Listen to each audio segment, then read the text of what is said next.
mais uma vez juntos para a próxima palestra, dessa vez gravada na Europa, mas traduzida em português para você apreciar. O nosso convite é que você assista essa palestra, aprofunde o seu conhecimento. E também queremos te dar uma dica. Nós do DLC queremos apoiar esse evento e de forma virtual estamos oferecendo um cupom de 50% de desconto e mais o frete grátis que a nossa editora lhe oferece.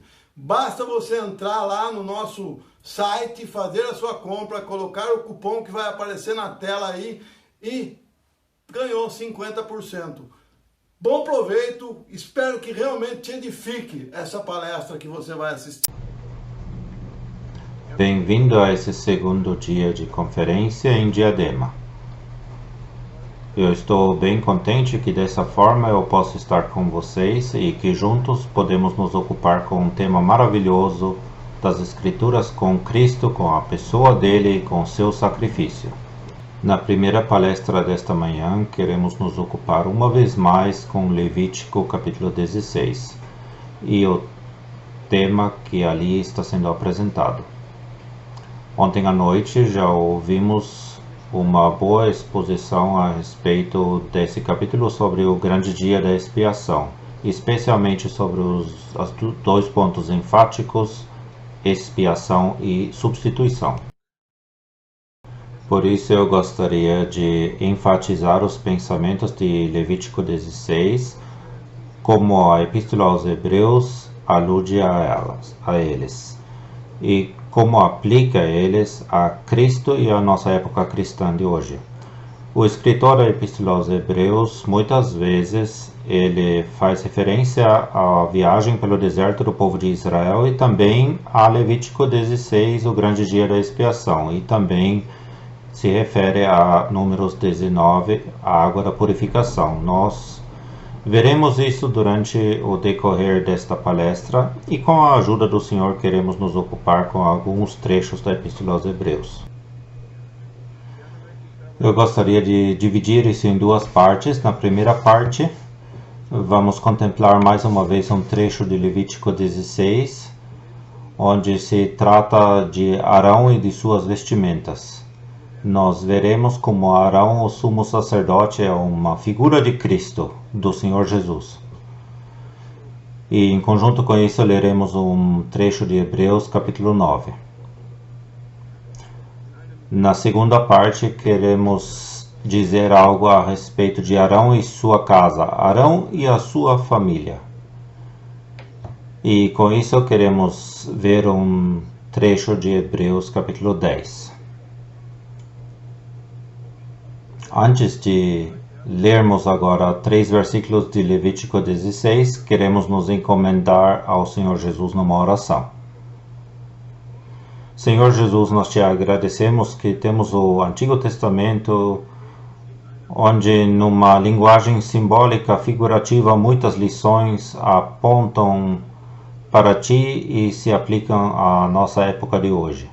Nós te agradecemos que temos o Espírito Santo que habita em nós e que assim podemos compreender a Tua Palavra. Nós te pedimos que também agora, enquanto nós estamos pensando em alguns trechos da Epístola aos Hebreus, que Tu nos dês um entendimento bom a respeito desses versículos, tocando os nossos corações, para que possamos dizer como aqueles dois indo a Emaús, não ardia o nosso coração em nós quando no caminho Ele nos falava.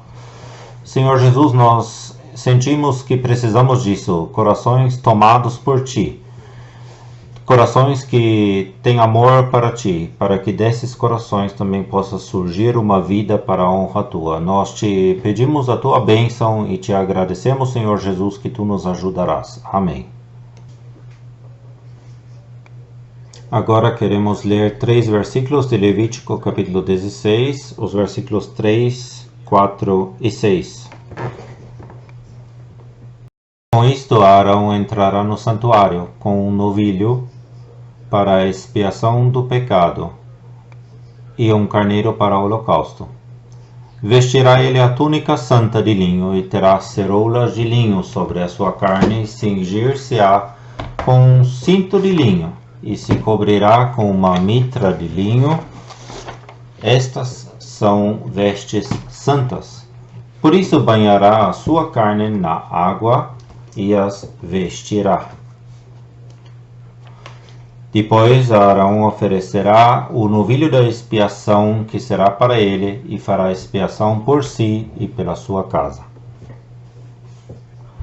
Ontem à noite já vimos bem ilustrado numa figura de que Arão, nesta ação, no dia da expiação, quando ele entrava no santuário, no Santo dos Santos, ele tinha que vestir vestimentas especiais, vestimentas santas.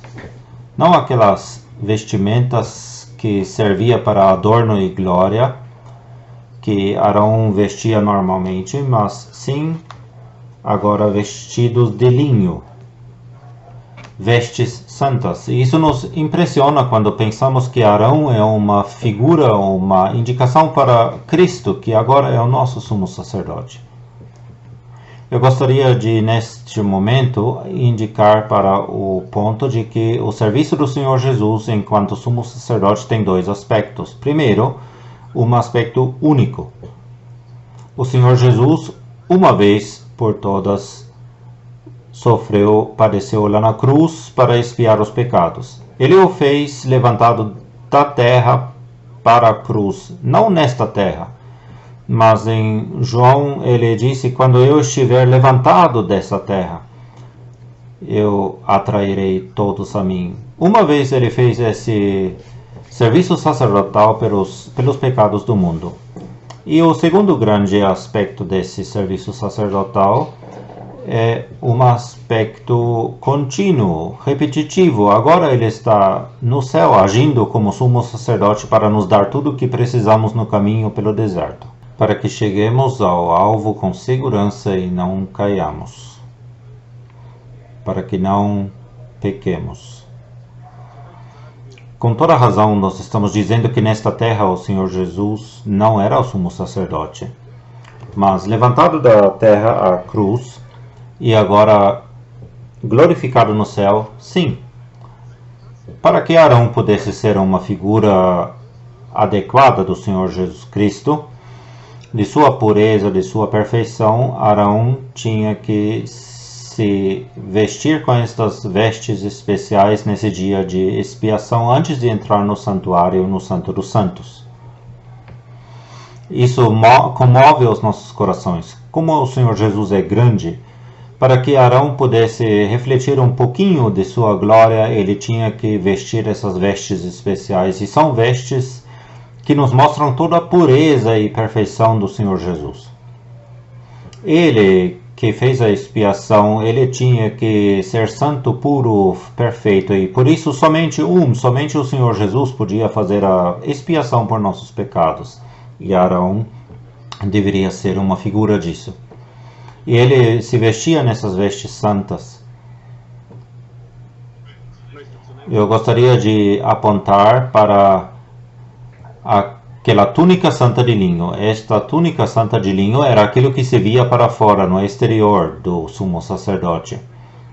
Fala a respeito daquilo que se faz visível do lado de fora, no exterior da vida do Senhor Jesus, no seu comportamento, nos seus hábitos. Aquilo que também as pessoas que o contemplavam podiam ver. E nós constatamos que tudo era puro, tudo era santo. Ele tinha bons hábitos. Ele tinha um comportamento que se mostrava apenas em perfeição.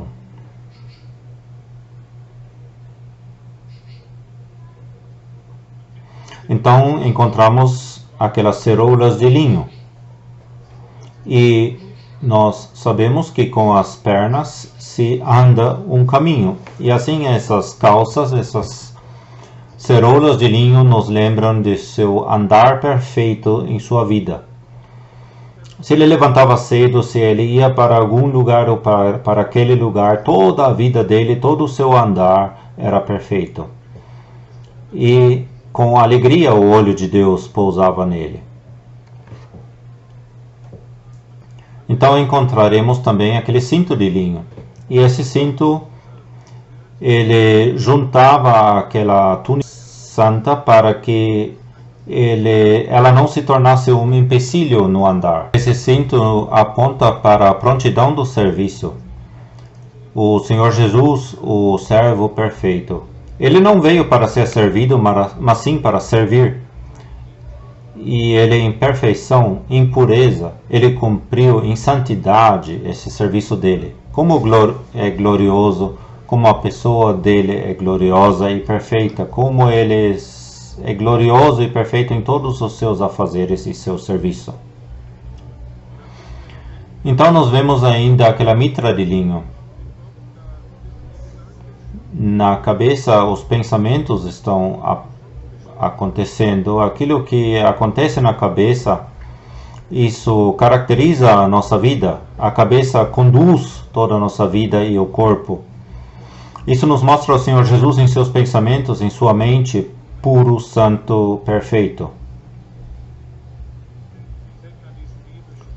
Podemos pensar naquele versículo da palavra que meu pensamento não vai além da minha boca. Até mesmo em seus pensamentos, em sua mente, apenas havia perfeição. Pedro nos conclama a termos a mesma mente dele, essa mente de Cristo. Ele preferiria sofrer do que não fazer aquilo que era correto. Isso era a sua mente e para isto ele foi até a cruz. Essa mente dele, de preferir sofrer do que não fazer a vontade de Deus, também deveria ser a nossa mente, o nosso pensamento. Nós encontramos ainda que Arão tinha que banhar a sua carne na água. Para Arão isso era preciso. As sujeiras, as contaminações tinham que ser tiradas pela água, do contrário ele não podia adentrar no santo.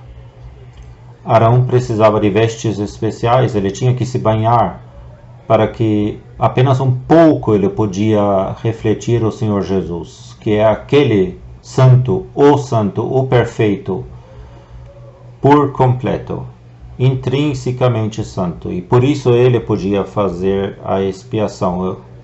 Tinha que ser uma vida santa perfeita que fosse entregue, e exatamente isso caracteriza o Senhor Jesus. Agora queremos ler uma passagem da Epístola aos Hebreus para vermos alguma coisa desses pensamentos que acabamos de aludir também no Novo Testamento. Leremos de Hebreus capítulo 9, os versículos 11 a 14. Mas vindo Cristo, sumo sacerdote dos bens futuros, por um maior e mais perfeito tabernáculo, não feita por mãos, isto é, não desta criação, por sangue de bodes e bezerros, mas por seu próprio sangue entrou uma vez no santuário, havendo efetuado uma eterna redenção. Porque se o sangue dos touros e bodes e a cinza de uma novilha aspergida sobre os imundos os santifica quanto à purificação da carne, quanto mais o sangue de Cristo, que pelo Espírito Eterno se ofereceu a si mesmo imaculado a Deus, purificará as vossas consciências das obras mortas, para servirdes ao Deus vivo. O escritor dessa epístola tinha falado a respeito do tabernáculo no deserto, essa tenda da congregação, sobre os utensílios e o serviço acontecendo ali, e agora ele estabelece um contraste.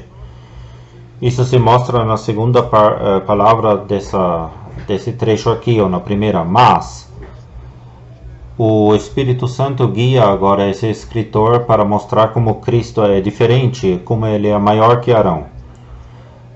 Veremos primeiramente dois pontos. Quando se trata dos bens ou das bênçãos, então Arão trouxe bênçãos. Deus habitava no meio do seu povo, era uma bênção. Que esse povo podia estar ali era uma bênção. E essas bênçãos requeriam que ano após ano acontecia o grande dia da expiação. Bênçãos que debaixo de Arão estavam ali para o povo. E bênçãos que eram ligadas à aliança do Sinai. Mas Cristo, ele traz a bênção maior. O povo de Israel um dia no reino milenar, vai também usufruir dessas bênçãos quando aquela nova aliança será feita com Israel. Aquilo que se esperava e aguardava do ser humano vai se cumprir em Cristo. E por isso agora, na época da nova aliança, Deus pode abençoar sem condições. Lembremos que Cristo nos trouxe bênçãos celestiais a nós. E em ligação com o partir do pão, em 1 Coríntios 10, Paulo fala a respeito do cálice da bênção. Será que não é a comunhão do sangue de Cristo? Esse cálice que para Cristo era um cálice de sofrimentos, para nós é um cálice de bênçãos. Fomos feitos riquíssimos, abençoados com todas as bênçãos nos lugares celestiais em Cristo. Quanto maior Cristo é, quanto maior a bênção que Ele traz do que a bênção que havia sobre Arão. Um segundo ponto se refere ao tabernáculo. Arão estava executando o seu serviço em ligação com a tenda da congregação no deserto. Já o Senhor Jesus Cristo, ele entrou no santuário celestial no próprio céu. Aquela tenda de congregação era feita por mãos de homens, mas Cristo agora entrou no céu. No céu que não é feito por homens, mas agora ele está ali no santuário como nosso sumo sacerdote.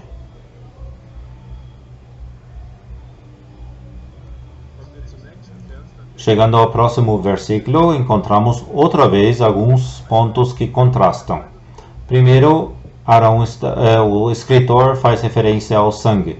Arão entra no Santo dos Santos com o sangue de bodes e bezerros. Com aquele bezerro, com aquele novilho para si e sua casa, com o sangue do bode que foi imolado pelo povo. E Cristo sim entrou com seu próprio sangue, com a sua vida que ele entregou. Ele não tinha nada a ver com o sangue de bodes e bezerros, mas sim entregou a sua própria vida lá na cruz do Gólgota. Depois de ter exclamado, está consumado, ele inclinou a sua cabeça entregando o seu espírito. Ele entregou o seu sangue, entregou a sua vida. Um próximo ponto de diferença é a frequência. Arão, a cada ano, sempre de novo, ele tinha que fazer isso, ele tinha que aspergir o sangue, ele tinha que oferecer aqueles sacrifícios. Mas Cristo, uma vez por todas, ele cumpriu com a obra, e depois da obra completa, ele adentrou no céu. Ali ele está sentado à destra de Deus, e isso mostra que tudo está feito, bem feito. E qual que é o resultado? No dia da expiação, havia expiação e substituição com vistas a mais um ano. E passado aquele ano, e eu creio que todos nós temos um sentimento de quão rápido passa-se um ano, outra vez tinha que se trazer um sacrifício. E Cristo, ele fez uma eterna redenção, uma vez por todas. Que obra maravilhosa! Nós pensamos no valor desse sangue de redenção, desse sangue de expiação, esse valor desse sacrifício e da pessoa dele. Nos próximos versículos, o escritor agora retoma esses assuntos que já contemplamos nessa conferência em Diadema. Ele se refere ao sangue dos touros e bodes, pensando em Levítico 16, no grande dia da expiação. Ele também se refere à cinza de uma novilha, e com isso ele está se lembrando de Números 19 da água da purificação. Assim vemos como esse trecho se refere àqueles capítulos que tratamos na conferência. Eu gostaria de expressar o pensamento básico de princípio sobre a purificação e com respeito ao sangue e à água. Quando a Bíblia nos apresenta a purificação pelo sangue, então nos mostra o pensamento básico. Uma vez por todas, em princípio, No que diz respeito à nossa posição, fomos feitos santos, purificados, porque fomos lavados no sangue do Senhor Jesus. Quando a Bíblia então fala a respeito da purificação pela água, então muitas vezes o pensamento se coloca em frente, em destaque, que precisamos sempre, diariamente, a purificação. Assim como o Senhor Jesus lavou os pés dos discípulos, dizendo que não precisavam ser lavados, banhados outra vez, mas apenas os pés que se contaminavam no caminho pelo deserto, esses precisavam sim de lavagem, assim como Efésios 5 nos mostra, que ele purificou a sua assembleia, a sua igreja, pela lavagem com a água da palavra.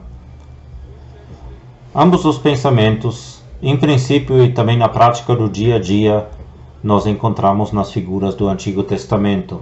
Mas ficamos felizes, alegres, pensando que a nossa purificação não foi feita por sangue de animais. A nossa purificação tampouco foi feita por uma água de purificação onde a cinza de uma novilha era necessária. A nossa purificação foi feita pelo sangue de Cristo.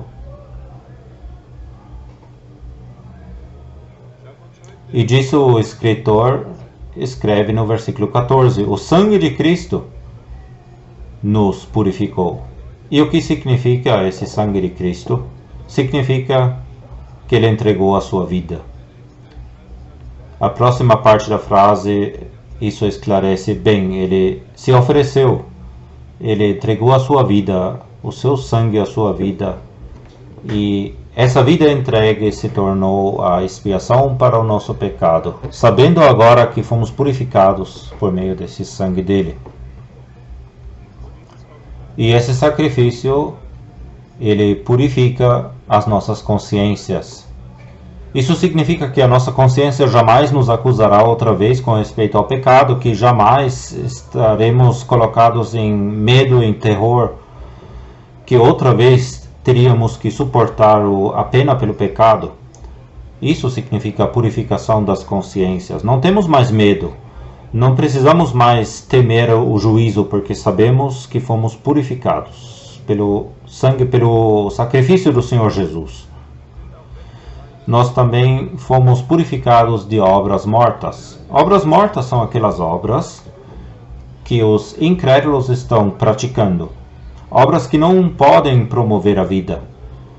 Obras não feitas por aqueles que têm vida de Deus. Não têm vida e não podem ganhar a vida. Fazendo o quanto de obras boas que queiram.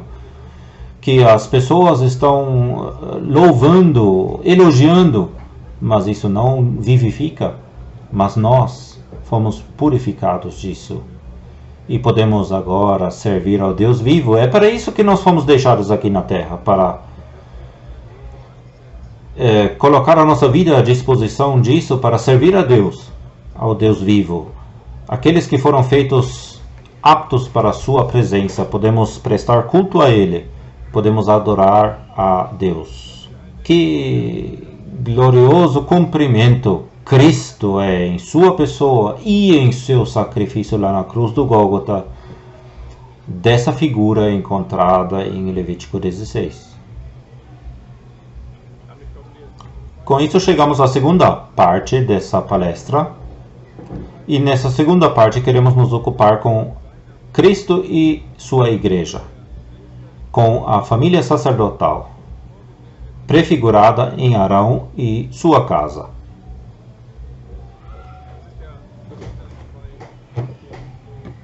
Especialmente com Pedro, podemos aprender de maneira bem simples como ele apresenta que nós, os crentes, os salvos, somos um sacerdócio santo. Um sacerdócio que apresenta sacrifícios espirituais, aproximando-se de Deus, que entrega a Ele louvor e adoração. Mas também somos um sacerdócio real, aqueles que saem da presença, da comunhão de Deus, e com isso podem ir ao mundo morto para anunciar a mensagem. Isso Pedro nos mostra de uma maneira bem prática, como sempre ele o faz, em 1 Pedro 2. Também outros escritores do Novo Testamento esclarecem isso, que nós, os crentes, todos juntos, formamos um sacerdócio. Não era assim como no Antigo Testamento. No Antigo Testamento havia apenas uma família que podia exercer o sacerdócio: Arão e sua família, seus filhos, procedentes da tribo de Levi. Na primeira parte, nós nos ocupamos com o fato de que Cristo é maior que Arão. Ele é sacerdote segundo uma ordem maior, mais sublime, segundo a ordem de Melquisedeque. Cristo também é ligado a uma família. A família dele é a família dos sacerdotes hoje. E a esses sacerdotes pertencem todos os verdadeiros salvos, os crentes. Agora, nesta segunda parte, pensando em Arão e sua casa, então nós temos uma figura de Cristo e de sua igreja. Nessa segunda parte, eu estou fazendo referência de maneira especial a Levítico 16, versículos 11 a 14, e depois queremos ver um trecho de Hebreus, capítulo 10, versículos 1 a 25. Primeiramente, queremos voltar em pensamentos a Levítico. Ali, no capítulo 16, a partir do versículo 11, nós vemos como Arão entra no santuário. Primeiramente, com aquele incensário cheio de brasas que ele tirou do altar, que estava lá no pátio dessa tenda de congregação, e colocava também incenso. Então ele entrava no Santo dos Santos, como se estivesse envolto nessa nuvem do incenso. Vemos como Cristo entra no santuário em toda a aceitação e agradabilidade de sua pessoa. Arão tinha que entrar no Santo dos Santos com o sangue desse bode para expiação, que era imolado para si e sua casa. Esse sangue ele tinha que levar para lá e aspergir uma vez na tampa da arca e 7 vezes diante da arca, como vimos ontem à noite. Assim Arão fazia expiação para si e sua casa, para sua família. Arão, então, tinha que imolar o bode que servia de oferta para o pecado do povo. Então ele entrava outra vez com o sangue desse sacrifício pelo pecado e fez a mesma coisa com esse sangue que ele fazia antes com o sangue daquele sacrifício para si e sua casa. Novamente ele asperge a tampa e antes da tampa, diante da tampa da arca.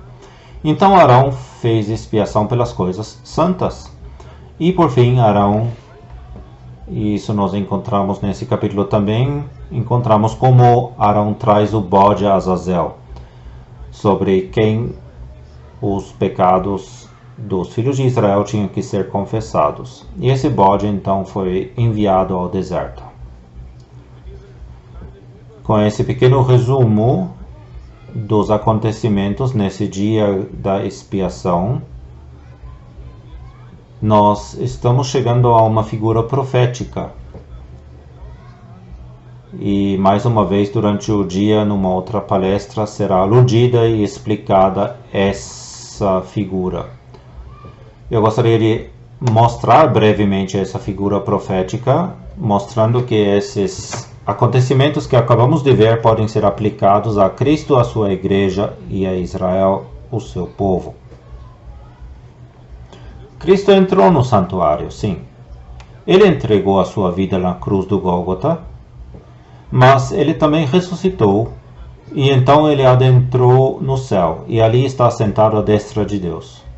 Ali está executando o seu serviço sacerdotal, e nós somos os que entram nos benefícios desse serviço. Somos gratos por isso. Aqueles que creem nessa época da graça, pertencendo agora à igreja, podemos saber que a expiação foi feita uma vez por todas, está completa. Ali na cruz do Gólgota ela foi feita por meio do sangue entregue, a vida entregue do Senhor Jesus. Nós, os crentes, os salvos da época da graça, juntos nós formamos a igreja E temos consciência disso porque o Espírito Santo habita em nós. Ele nos faz entender essas coisas, essas verdades da palavra de Deus, da Bíblia. Sabemos que tudo foi feito bem. Com gratidão, felizes, podemos pensar nessa obra do Senhor na cruz do Gólgota. Com os olhos da fé podemos ver a Ele. Agora, lá no céu, no santuário, também vemos isso na Epístola aos Hebreus. Vemos agora Jesus coroado com honra e glória. E sabemos também que agora temos um acesso livre, entrada livre ao santuário. Podemos nos aproximar de Deus, podemos estar no santuário, podemos servir a Deus de forma sacerdotal. Temos esta entrada que o Senhor Jesus efetuou. Com isso, estamos nesses versículos em Levítico 16, versículos 11 a 14. Expiação foi feita por Arão e sua casa. Arão e seus filhos sabem disso, assim como nós que pertencemos a essa família sacerdotal, nós que formamos a igreja, ligados tão intimamente a Cristo, sabemos dessas verdades. Pensando naquilo que acontece depois, então lembramos de que Cristo ainda está no céu, oculto para o olho natural do ser humano. Também, de certa forma, oculto para o remanescente futuro, o remanescente crente do povo terrestre. Assim como Arão estava lá no santuário, e o povo estava aguardando, esperando lá fora para ele sair, depois de ter feito a expiação. Assim, Cristo agora está no céu. Nós, os crentes, o vemos ali, com os olhos de nossa fé. Mas os olhos do remanescente judaico ainda são vedados, não o veem. Mas um dia ele virá. E quando ele vier, então o remanescente de Israel também entenderá tudo isso, que ele fez tudo bem. O Senhor Jesus disse a Tomé: felizes aqueles, bem-aventurados aqueles que não veem, mas têm crido. É a parte bem-aventurada dos crentes da época da graça, a nossa porção. Mas existe também um remanescente crente de Israel, e eles crerão quando verão. Eles vão contemplar aquele que sacrificaram, que imolaram, e então eles vão ver que é Ele, vão reconhecer a Ele. E então eles vão saber e conhecer aquilo que nós já sabemos hoje, em que nós nos alegramos hoje, que Ele tem tudo feito bem. É de maneira bem breve a figura profética, e durante o decorrer do dia ouviremos ainda muito mais e nos alegramos por isso. Mas queremos aprender agora essa primeira lição dos versículos 11 a 14, então entendemos. Nós pertencemos à família sacerdotal e já hoje, pela fé, podemos contemplar isso e recebê-lo e aceitá-lo. Tudo foi feito bem, a expiação foi feita, temos entrada livre, franca a Deus no santuário.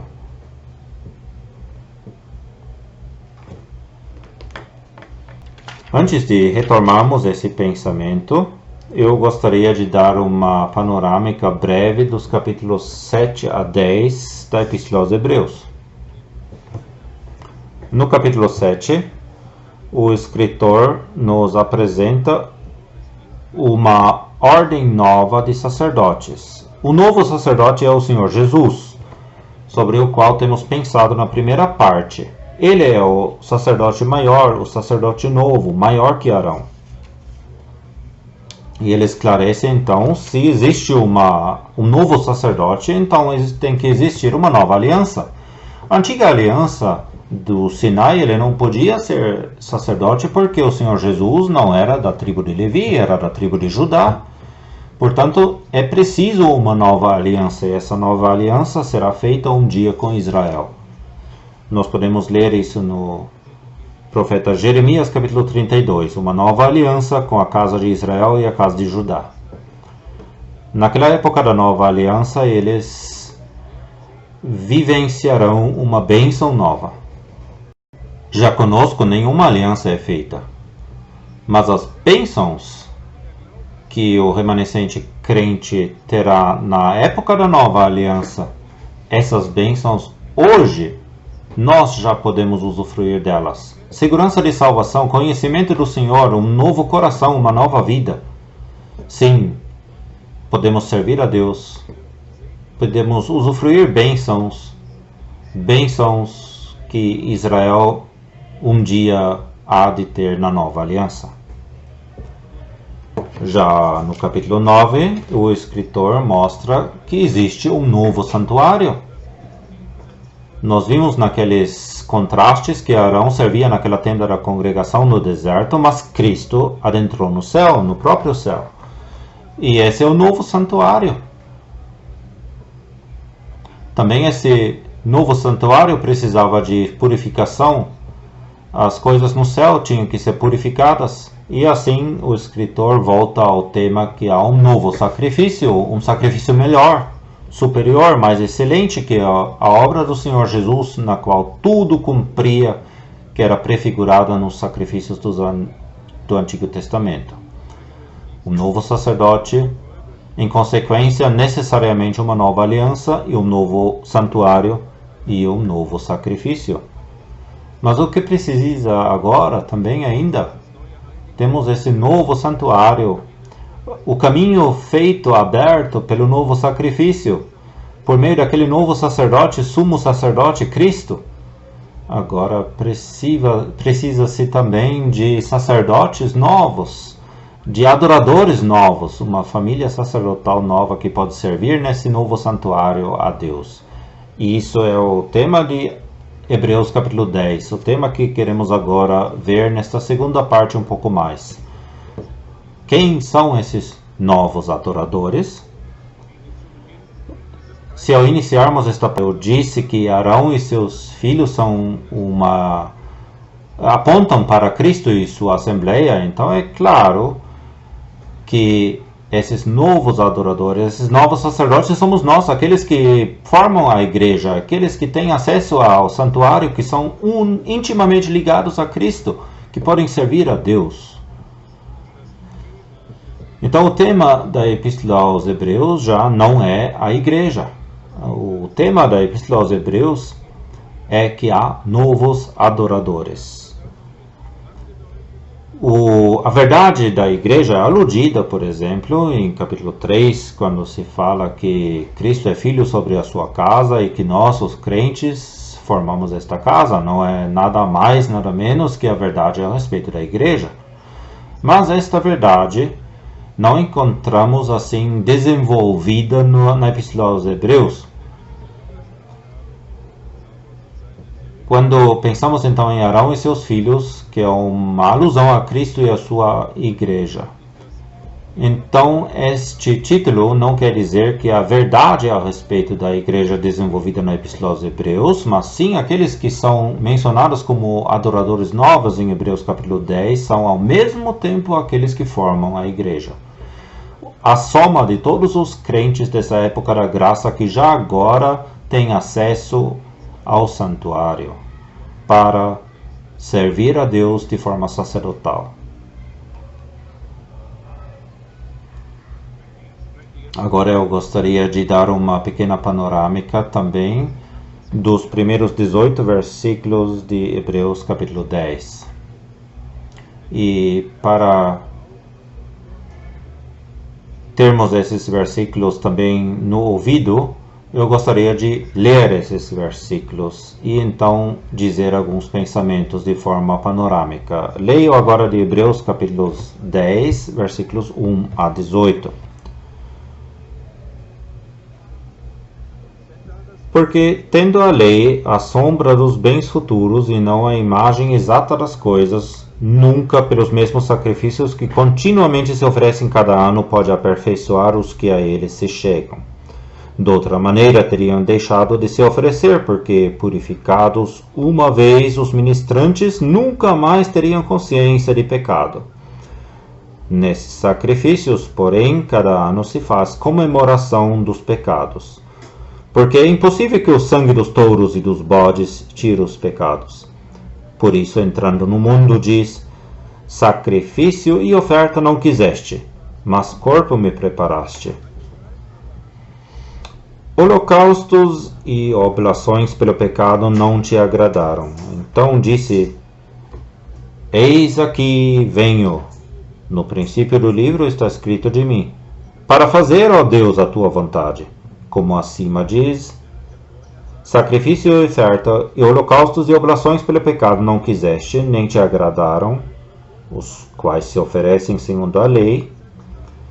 Então disse: Eis aqui venho, para fazer, ó Deus, a tua vontade. Tira o primeiro para estabelecer o segundo, na qual vontade temos sido santificados pela oblação do corpo de Jesus Cristo, feita uma vez. E assim todo sacerdote aparece cada dia, ministrando e oferecendo muitas vezes os mesmos sacrifícios que nunca podem tirar os pecados. Mas este, havendo oferecido para sempre um único sacrifício pelos pecados, está sentado à destra de Deus. Daqui em diante, esperando até que os seus inimigos sejam postos por escabelo de seus pés. Porque com uma só oblação aperfeiçoou para sempre os que são santificados. E também o Espírito Santo nos testifica, porque depois de haver dito: esta é a aliança que farei com eles depois daqueles dias, diz o Senhor, porei as minhas leis em seus corações e as escreverei em seus entendimentos, acrescenta, e jamais me lembrarei de seus pecados e de suas iniquidades. Ora, onde há remissão destes, não há mais oblação pelo pecados. Até ali este trecho, e contemplando ele panoramicamente, encontramos nos versículos 1 a 4 aquele fato de que os sacrifícios do Antigo Testamento não aperfeiçoam. Isto tinha que ser bem claro diante dos olhos desses destinatários desta carta, porque o templo ainda estava acontecendo lá diariamente no templo em Jerusalém enquanto essa epístola era escrita. E o escritor esclarece quando se esses sacrifícios aperfeiçoassem, eles teriam parado, terminado. Mas sim, estavam acontecendo. Os sacrifícios do Antigo Testamento não faziam nada perfeito. Jamais, de maneira alguma, poderiam tirar os pecados. Mas então, nos versículos 4 a 10, é mostrado de que Cristo vem ao mundo para cumprir com a vontade de Deus. Nós nos perguntamos: no que consiste ou persiste o valor dos sacrifícios do Antigo Testamento, já que não podem tirar os pecados? Qual que é o valor deles? Eram, afinal de contas, ordenados por Deus, e ainda assim o escritor aqui diz que Deus não se agradava neles. O que significa isso? Significa de que o valor dos sacrifícios do Antigo Testamento está nisto, de que eram uma alusão a Cristo. Esse é o valor dos sacrifícios do Antigo Testamento. Os sacrifícios em si jamais poderiam tirar pecados. Não eram para a agradabilidade de Deus, mas todo o sacrifício do Antigo Testamento apontava para Cristo. Assim Deus se lembrava daquilo que o seu Filho faria, e nisso está o valor desses sacrifícios. Nós encontramos aqui em Hebreus capítulo 10, a partir do versículo 4, 5, uma conversa que acontecia na eternidade antes que o tempo entrasse em existência. Cristo é aquele que vem ao mundo, entrando no mundo, para cumprir com a vontade de Deus. E nós estamos agora assistindo como naquela eternidade se dizia: sacrifício e oferta não quiseste, mas corpo me preparaste, holocaustos e oblações pelo pecado não te agradaram. Os 4 grandes grupos de sacrifícios são apresentados aqui: os sacrifícios pacíficos, também as ofertas de manjares e os holocaustos e as ofertas pelo pecado. 4 categorias grandes, e Cristo, o Filho Eterno, está conversando com o Pai Eterno, sabendo que tu, Pai, não tens agrado nisto, e por isso eu venho para fazer a tua vontade, ó Deus. E Cristo não apenas o disse, ele o praticou. Ele o realizou enquanto homem, se tornou homem, vindo a esta terra para fazer a vontade de Deus. E o que lhe custou isto? Para isto, ele tinha que se entregar a si mesmo, a sua vida. Ele satisfez a Deus. Foi para isso que ele se deixou preparar um corpo. Para isso, a ele lhe foram cavados ouvidos. Ele queria fazer a vontade de Deus e para isso ele veio ao mundo oferecendo-se a si mesmo. Então, nos versículos 11 a 13, nós encontramos que a obra dele está cumprida e agora ele está sentado à destra de Deus. Com um sacrifício, com uma oblação, ele fez completo. Ele está sentado à destra de Deus, a obra está completa, tudo está feito. E qual é o resultado? Os crentes, esses adoradores novos dos quais trata esse capítulo, foram aperfeiçoados. E assim temos uma tripla segurança. Uma segurança tripla apresentada nesse trecho. O primeiro ponto, somos santificados pela vontade de Deus. Foi aquela vontade que o Senhor Jesus cumpriu. Essa vontade de Deus. Para que homens pudessem ser santificados. E ele foi o sacrifício para isso. Fomos aperfeiçoados pelo sacrifício de Cristo. Aquilo que os sacrifícios do Antigo Testamento jamais podiam fazer se tornou possível. Aconteceu de fato pelo sacrifício de Cristo. Fomos aperfeiçoados, somos perfeitos nele. Assim como o apóstolo Paulo escreve aos Colossenses. Tudo feito bem, nada restou que poderia ser acrescentado à nossa perfeição. É a nossa posição que temos diante de Deus. Para sempre, uma vez por todas, aperfeiçoados pelo sacrifício de Cristo. A primeira segurança, a vontade de Deus. A segunda, o sacrifício de Cristo. E o terceiro, isso é testificado pelo Espírito Santo. O Espírito Santo testifica que jamais se lembrará de seus pecados e de suas iniquidades e injustiças. Assim temos essa tripla segurança. E isso esclarece bem que não temos mais consciência de pecados, não nos acusa mais. Temos acesso, entrada livre. Gostaria de, nesse ponto, expressar um pensamento que é de suma importância. Aquele que não tem segurança de salvação, ele não pode ser um adorador verdadeiramente. Essa pessoa não é livre em sua consciência, não tem essa ousadia para entrar no santuário. E tudo aquilo que ele faz, tudo isso depende desse pensamento, está ligado a esse pensamento. Eu preciso fazer alguma coisa para continuar no caminho certo. Eu preciso fazer, praticar. A minha segurança, a minha salvação não está segura. Essa pessoa não tem segurança de salvação, e sem segurança de salvação não há uma adoração verdadeira. Mas esse trecho esclarece que esses adoradores foram aperfeiçoados. Eles têm certeza, segurança de sua salvação. Não têm mais consciência do pecado. E por isso, porque foram aperfeiçoados, eles têm um acesso, uma entrada livre para entrar no santuário. São esses novos adoradores, essa família sacerdotal. E esta família sabe, sim, eu fui reconciliado, eu fui aperfeiçoado, eu posso entrar no santuário. Com isso chegamos agora ao próximo trecho e passo a passo, queremos contemplar esses versículos de Hebreus 10, 19 a 25. Hebreus 10, 19. Tendo, pois, irmãos, ousadia para entrar no santuário pelo sangue de Jesus.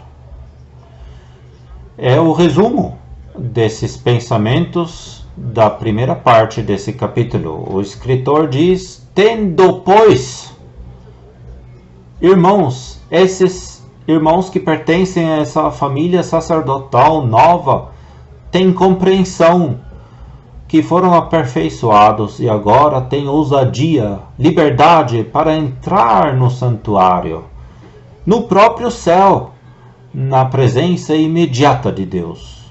E essa ousadia nós temos pelo sangue de Jesus, porque Ele entregou a sua vida, porque Ele se constituiu naquele sacrifício perfeito.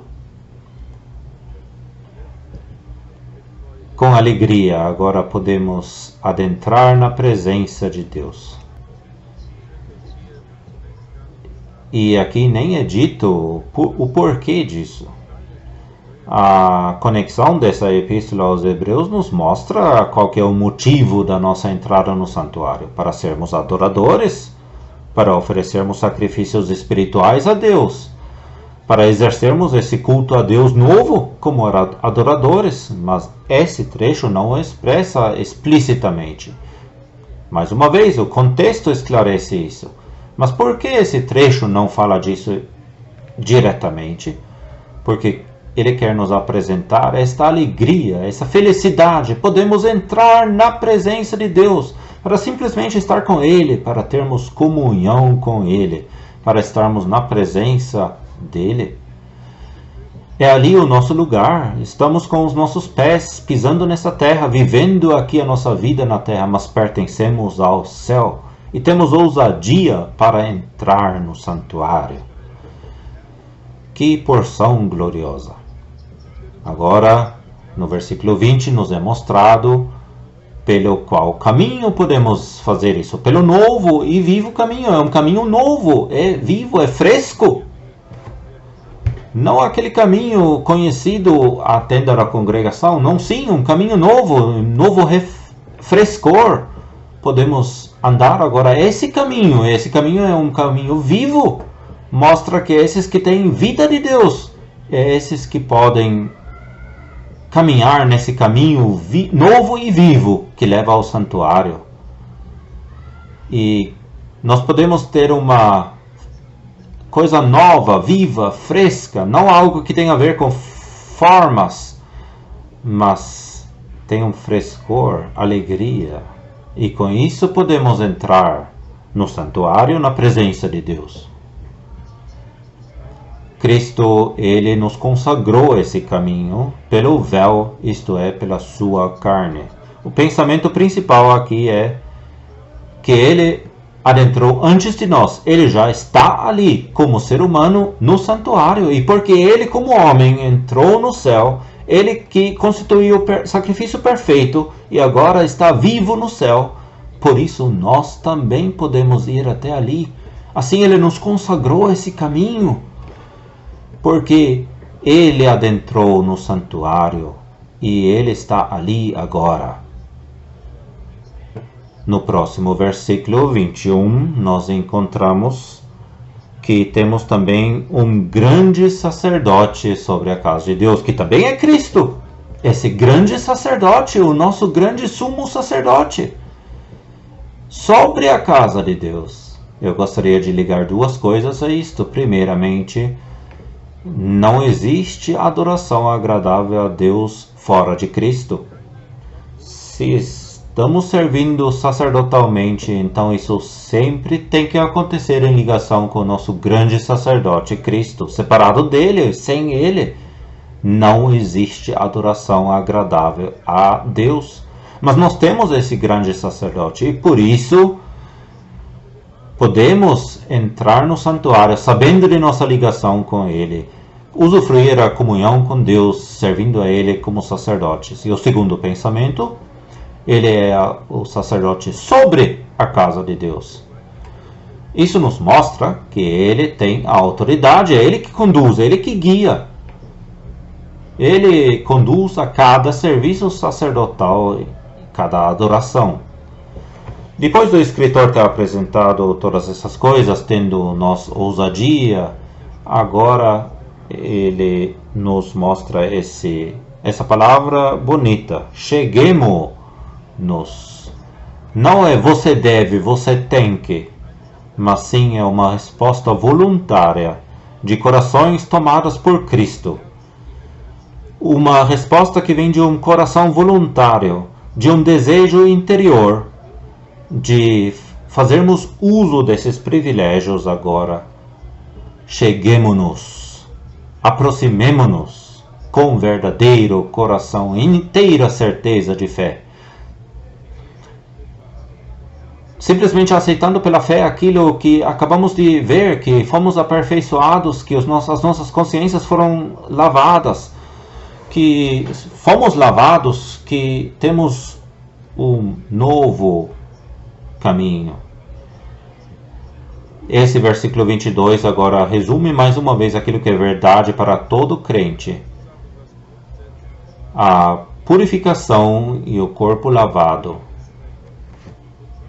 Novamente se faz referência a essas figuras do Antigo Testamento. Nos é mostrado que possuímos essa purificação, que vivenciamos essa santificação e agora somos aptos para a presença de Deus. Mas assim como é a formulação desse versículo, nós sentimos profundamente de que existe também aqui um apelo à nossa responsabilidade. Já que, em princípio, fomos feitos aptos para a presença de Deus, profundamente temos consciência que precisamos realizar isso na prática, que precisamos na prática passar daquele lavatório para experimentar o efeito purificador da palavra de Deus, dessa água, para que realmente possamos usufruir da comunhão com Deus. Com corações gratos, nós o dizemos: o Senhor Jesus, Tu fizeste tudo bem, Tu me fizeste apto para a presença de Deus. E isso não separamos da responsabilidade. Senhor Jesus, eu quero ficar no alto juízo. Eu quero aplicar a palavra de Deus para que Tu me mostras, por meio de Tua palavra, aquilo que não é conforme a Tua vontade, para que eu remova e tenha então uma comunhão inimpedida contigo. Que porção gloriosa! Conhecemos nós alguma coisa dessa resposta? Cheguemo-nos. Numa figura, podemos nós agora aplicar aquela verdade que Arão e seus filhos conheciam profundamente. A expiação foi feita. Agora, aplicando isso a nós, podemos nós fazê-lo? Conhecemos isso? Sou perfeito porque o Senhor Jesus fez tudo bem, sou apto para a presença de Deus. Temos esse desejo ardente de chegarmos a Ele no santuário. Agora o escritor dessa epístola, ele liga esse pensamento de que já agora temos entrada à presença de Deus no santuário, ele liga isso à nossa vida prática aqui na terra. E assim a Epístola aos Hebreus nos vê no nosso caminho aqui nesta terra, assim como o povo de Israel andava pelo deserto. E assim temos uma outra expressão aqui: retenhamos firmes a confissão. Nós temos uma esperança. E essa esperança é a parte futura, que é segura e firme para nós. Essa esperança é que um dia estaremos no céu, não mais aqui na terra, no deserto, mas sim para sempre no céu com Cristo. Enquanto já agora temos a entrada e usufruímos dessa entrada à presença de Deus, adentrando ali, estamos ao mesmo tempo na vida prática aqui na terra. Estamos vivendo aqui nesta terra como aqueles que têm uma esperança, que confessam terem uma esperança. Vivemos aqui na terra como cidadãos celestiais. Pertencemos ao novo mundo. Estamos aqui ainda andando o nosso caminho, mas o andamos confiando na fidelidade de Deus e do Senhor Jesus, que expressou: breve venho. Ele nos deu essa segurança de que em breve estaremos com Ele. Enquanto por um lado já estamos adentrando no santuário para servirmos ali, por outro lado estamos andando nesta terra para mostrar nessa vida que pertencemos a um mundo novo. E então uma terceira expressão: consideremo-nos uns aos outros para nos estimularmos ao amor e às boas obras.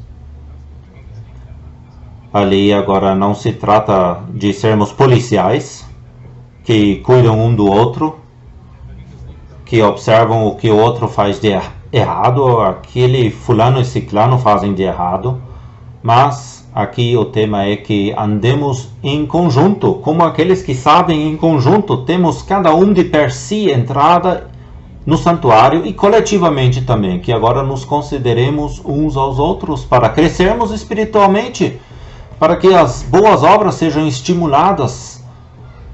Isso é uma tarefa que na responsabilidade pelo Senhor queremos cumprir com essa responsabilidade voluntariamente. E isso agora é ligado à congregação, à reunião dos crentes. E aqui nos é apresentado a congregação enquanto crentes. E esse reunir em igreja ele chama simplesmente aqui a nossa congregação. O escritor aos Hebreus esclarece bem que não devemos deixar a nossa congregação mútua. E com isso, ele não quer dizer que talvez por alguma razão nós não estamos ali, mas ele quer dizer de deixar de fato, deixar de lado, abrir mão.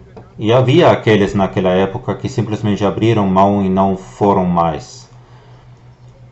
E o escritor ele esclarece, não vamos deixar isso, não vamos abrir mão disso, não vamos colocar isso de lado, nós queremos ter essa congregação, nós queremos nos reunir ali onde o Senhor Jesus está no meio, nós queremos nos encorajar, alentar, para estarmos regularmente nessas reuniões. O contexto aqui esclarece que nós estamos indo em direção a um dia, o dia em que o Senhor Jesus, como o sol da justiça, aparecerá com salvação em suas asas. Estamos agora vivendo nesse deserto, e o dia de sua aparição logo está ali. Nós estamos esperando por ele pelo arrebatamento, quando ele nos buscará para estarmos com ele na glória do céu. É esta a nossa esperança. Quando ele nos levará a si, os juízos sobrevirão a esta terra, e depois desses juízos, ele aparecerá visivelmente. E então esse dia que é caracterizado por sua presença se iniciará. Assim, esse escritor agora está olhando para o futuro e visando esse futuro, sabendo que esse dia se aproxima, nós não queremos deixar a congregação, não queremos abrir mão de nos congregarmos. Essa expressão congregação o apóstolo Paulo utiliza na segunda aos Tessalonicenses também, e ali significa aquele ser congregado até ele quando ele nos congrega a si no arrebatamento. Isso será uma congregação especial, uma reunião muito especial na glória com ele. Estaremos sendo congregados a ele, unidos a ele nas nuvens. E então ele nos conduzirá adentro à glória. Não deveria isso também ser um estímulo para nós não abrirmos mão dessas nossas congregações, dessa nossa reunião hoje? Ainda vivenciando isso em nossos dias, e ainda que seja limitado agora nesses dias do coronavírus, não deveria isso nos estimular também a avaliarmos, a darmos valor, valorizarmos bem essa congregação? E o contexto mostra isso aqui. E eu gostaria de expressar mais um ponto ligado a isso. Nós já vimos que temos ousadia para entrar no santuário. Ousadia para termos comunhão com Deus. Ousadia também para servirmos a Deus de forma sacerdotal, adorando a Ele. Cada um de per si, pessoalmente e individualmente, pode fazê-lo. Queremos fazer uso dessa ousadia também agora. Queremos nos estimular a sermos mais adoradores. E é interessante que justamente nesse contexto, o Espírito de Deus aponta também para a reunião enquanto igreja. E essa reunião na condição de igreja é uma oportunidade muito especial de estarmos juntos no santuário, levando adoração em conjunto. E é exatamente isto que o diabo quer tirar de nós. E lá nos Hebreus ele tinha um certo êxito. Que estejamos próximos ao Senhor Jesus para que o diabo não tenha esse êxito conosco. Essa ligação entre a adoração e o congregar-se enquanto igreja, temos mais uma vez no capítulo 13 dessa epístola, onde nós somos conclamados a oferecermos sacrifícios de louvor, que é o fruto dos lábios que confessam o seu nome. E o que é o tema anterior a isto? Aí o escritor nos diz que devemos sair a ele fora do arraial, fora dos sistemas religiosos. É ali esse lugar de congregação. Isso ele liga, esse lugar ele conecta com os sacrifícios de louvor. Também a adoração em nossa época de graça, a adoração em espírito e em verdade é sempre ligado a um lugar espiritual, o lugar onde estamos nos reunindo enquanto igreja ao nome do Senhor Jesus. E essa adoração conjunta, essa adoração coletiva, em conexão com a ceia do Senhor, a mesa do Senhor, é isso que o diabo quer impedir, quer colocar empecilhos. É um ponto de ataque que ele quer impedir essa comunhão dos adoradores e a adoração. Mais uma vez, cada um de per si, pessoalmente e individualmente, pode entrar na presença de Deus, ser um adorador. Mas pensamos também no fato de que existe essa oportunidade especial, onde os 2 ou 3 reunidos enquanto igreja podem ser adoradores. Que o Senhor Jesus consiga nos estimular novamente, nos dar alegria e frescor novamente, para que o diabo não alcance vantagem de nos tirar esse privilégio. Fomos aperfeiçoados, temos ousadia. E a pergunta é: estamos fazendo uso dessa ousadia? Resumo brevemente o que nós vimos nesta segunda parte. Cristo é tanto maior que Arão. Foi essa o nosso ponto de partida na primeira parte da nossa palestra. E com isso adentramos na segunda parte, onde vimos que Cristo trouxe um sacrifício suficiente e uma vez por todas. Vimos também que nós fomos feitos perfeitos, aperfeiçoados para sempre. Vimos que temos entrada livre, aberta ao santuário. E essa entrada nós temos ao trono da graça, como visto no capítulo 4. Podemos apresentar ali, dizer ali tudo o que nos diz respeito, e ali recebemos misericórdia e graça para ajuda em tempo oportuno. Mas essa entrada livre também temos na condição de adoradores, para termos acesso livre à presença de Deus. Pensamento este é encontrado em Hebreus capítulo 10. Senhor Jesus, como é gloriosa a tua obra, como grande és tu, como é grande aquilo que tu fizeste por nós. E resta a pergunta: que resposta temos nós a estas verdades gloriosas? Qual é a nossa resposta? Ali está este ponto de interrogação. O que você escreveria ali neste slide? E eu quero repetir mais uma vez a resposta que o texto bíblico nos dá. Aquela resposta ligada àquelas 3 expressões: cheguemo-nos,